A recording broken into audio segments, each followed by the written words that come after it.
mà lắc eo anh quay từ trong chẳng thích đến lúc nơi nào đông đông người nào đứng nằm sofa ở trong gần tại vâng có anh ngơ ngác lưng thì thơ but baby don't break my heart 'cause baby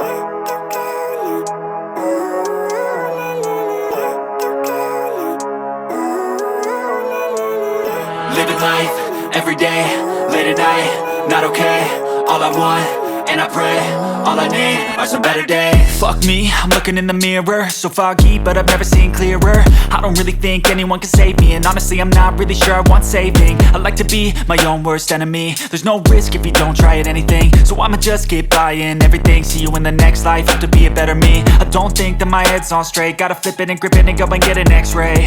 What's wrong with me? I just feel weight pushing on my chest and it squeezes till I suffocate. Better change my mindset, meditate. It's pretty cool that I'm alive and have better days.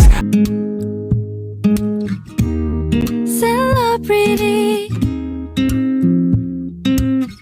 you're my celebrity, celebrity.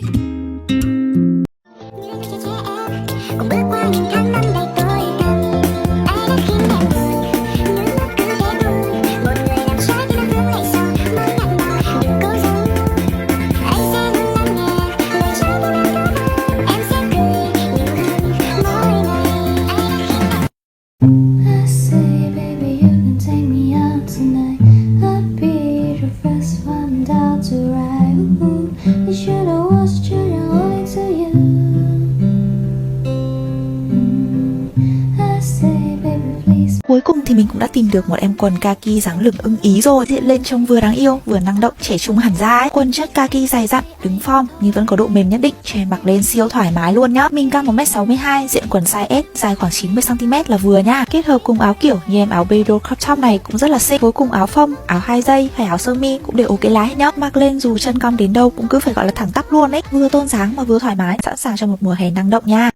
Vừa 11 giờ 11 phút, đồng hồ đặt đốt chuông. Liệu người có nhớ em như cách em nhớ anh? Đợi mong mãi lời tỏ tình mà có sao anh lắng nghe.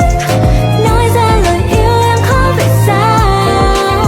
Phải làm sao? Tuyết mãi hôm qua nhưng giờ đôi chân tươi đi xa. Anh làm sao để thấy rằng anh đã biết anh rằng là em đã trao tình yêu cho một người biết bao lâu nay. Dẫu đi những em tương nhé sâu trong những gì đã xa cách. Anh ngô ngơ tất cả ngờ mình cũng biết được những gì đôi tay tôi không bắt em khi anh chẳng còn nữa. Chị ơi, chẳng có gì mặc đi chơi cả. Thế là em đủ chưa? Em thử set này nhá. 2 lớp, cô dô xinh lắm ý. Có cài nơ ấy nhá. Đi kèm là quần. Đồng quê. Mặc cái bài tôi xinh. đồng hồ đặt đốt chuông liệu người có nhớ em như cách em nhớ anh đợi mong mãi lời tỏ tình mà có sao when I'm with you it's like deja vu out of your eyes I just really come through we keep on talking only living past each Cái ngày ngân nghe một bài ca love song. Yeah, em muốn tên đẹp như là love song. Nhưng mà